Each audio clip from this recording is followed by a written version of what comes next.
আল Kadir trust মামলায় রায়ের বিরুদ্ধে পাকিস্তানের সাবেক প্রধানমন্ত্রী ইমরান খান ও তার স্ত্রী বুশরা বিবি আপিল করেছেন।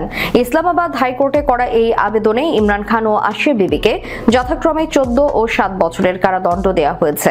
পাকিস্তানের সংবাদ মাধ্যমে বলা হয়, রাষ্ট্রীয় কোষাগারের জন্য যুক্তরাষ্ট্রের সঙ্গে হওয়া চুক্তির 19 কোটি পাউন্ড সরিয়ে ফেলার দায়ে দোষী সাব্যস্ত করা হয় এই দম্পতিকে। অভিযোগ, ঝিলামের আল কাদির বিশ্ববিদ্যালয়ের জন্য জমি অধিগ্রহণ সহ ব্যক্তিগত কাজে এই অর্থ ব্যবহার করা হয়। স্বামী সন্তান নিয়ে স্বাভাবিক জীবনে ফিরতে চান ফারজানা রূপার স্বামী সন্তান নিয়ে চলতি মাসে আল কাদির ট্রাস্ট দুর্নীতি মামলায় ইমরানকে 14 বছর ও বুশরা বিবিকে 7 বছরের সাজা দেওয়া হয়।